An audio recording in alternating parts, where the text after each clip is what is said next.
say something funny. Well, that will get me. That's more clap of in front of your a face. sigh of relief. Yeah. Put that well. I don't know if that's going to be a laugh. Make you laugh. Dan Hall. I used to be a photographer. Now I'm I guess I'd call myself a printing monkey for my father, the photographer. And but I've been in and around photography, well, all my life, except for a 12-year period when I left Sandpoint when I was 17, and I eventually went in the military. But in those travels, I moved to what I thought were kind of the neatest places on the planet, and they're all beautiful. And but I ended up, Sandpoint's just got everything I wanted: the lake and the ski resort. You know, we've had a lot of neat people move in. Well, I was born in Sandpoint in 1947, about 3 blocks from here, where our current hospital is, so I obviously didn't make it very far in life.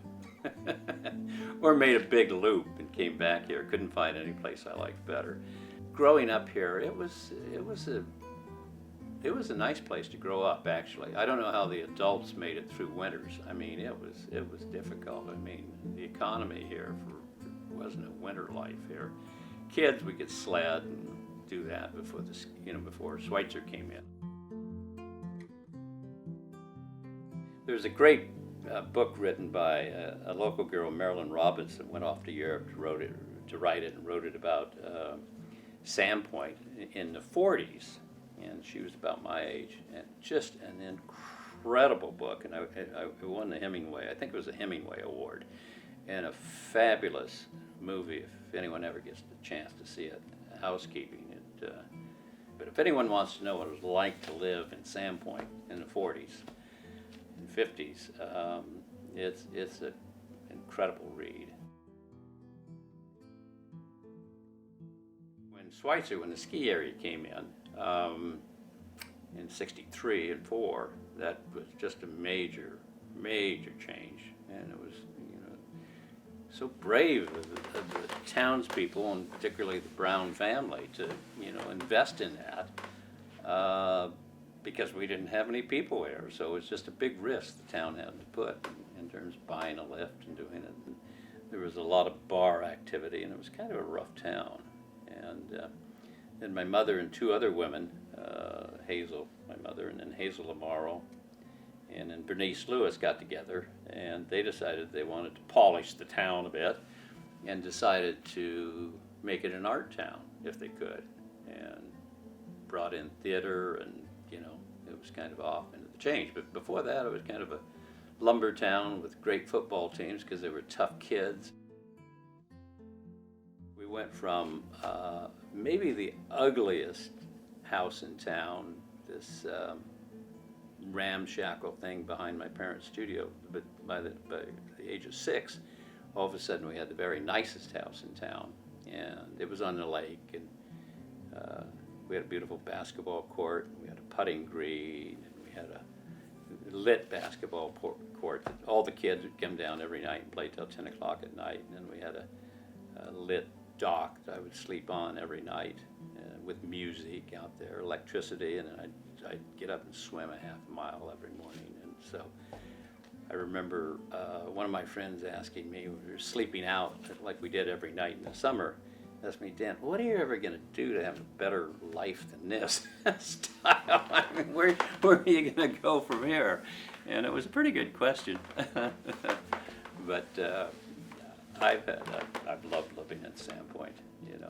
I worked Sun Valley Art Center, and then I was in the photography department in the Air National Guard. And what else did I do?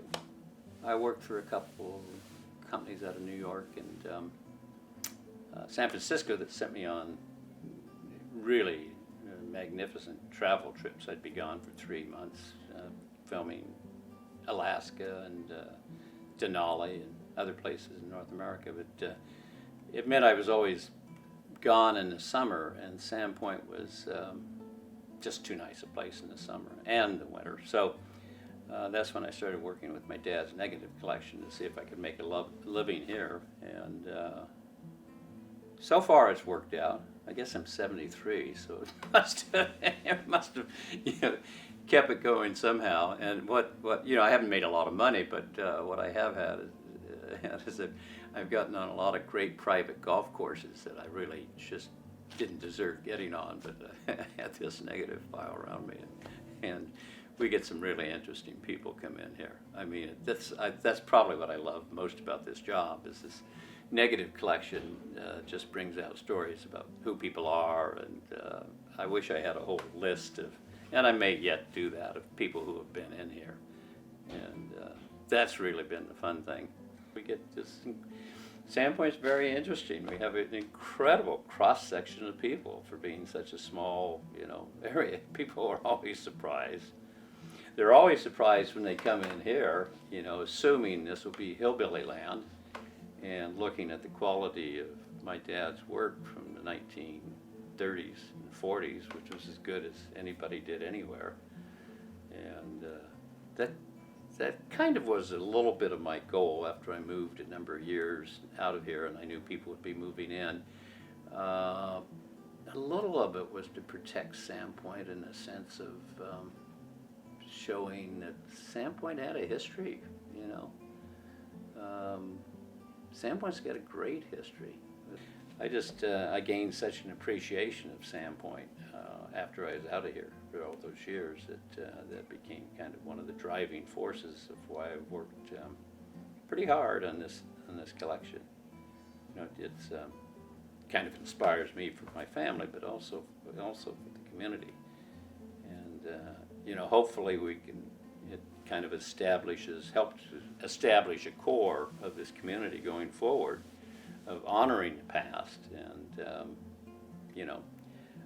reminding people why they move here from the urban scapes anyway, not to make what they escape, but kind of the sense of volunteerism and things that have gone along with Sandpoint. It's just incredible little town. Just love it.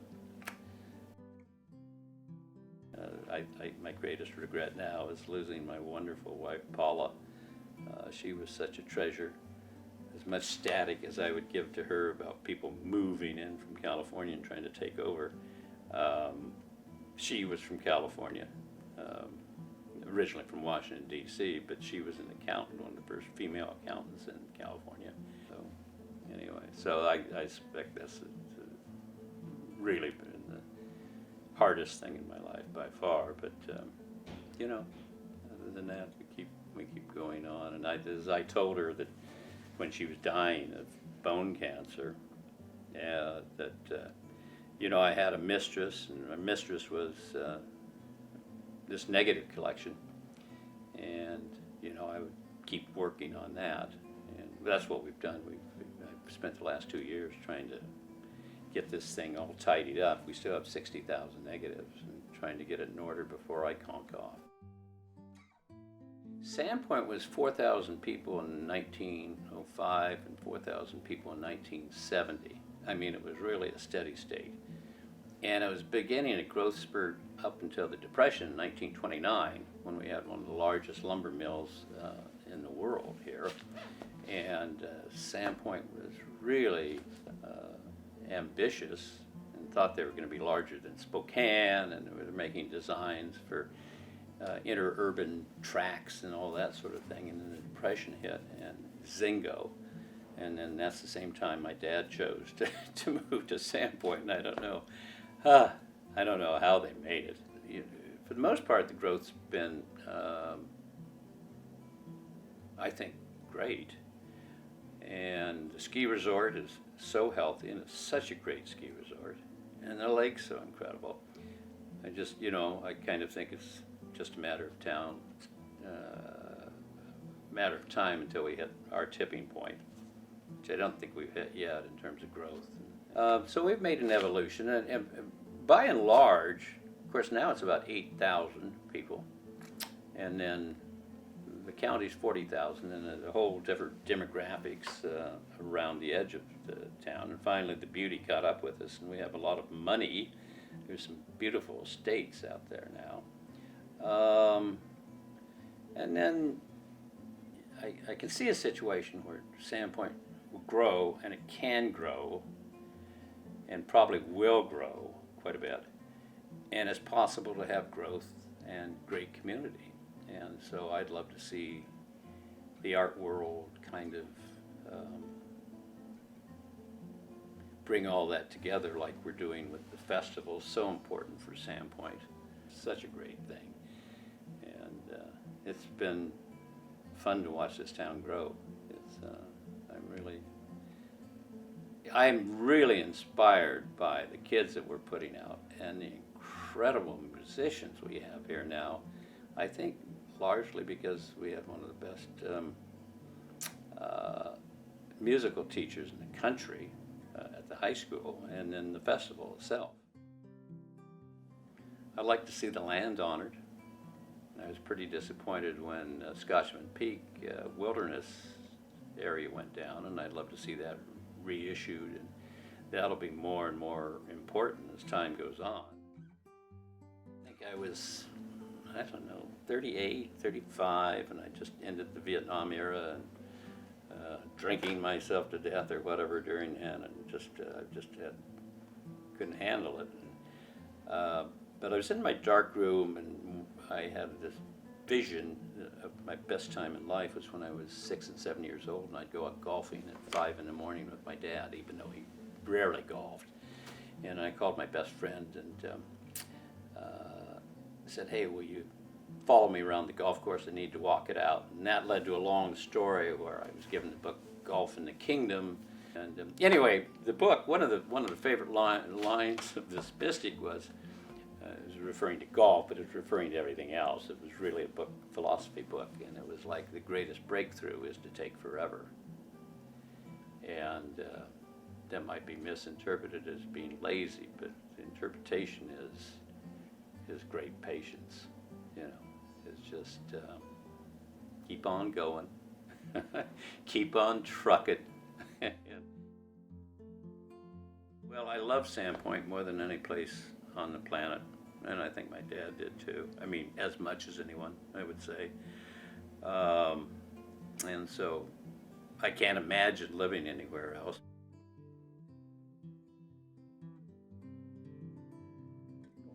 Yeah, that was quite the answer. Wow, What was the question? How am I going to edit that? What was the question? What was your name and occupation? Oh, God. So no, you answered it. So Did I tell you I just passed my Alzheimer's test?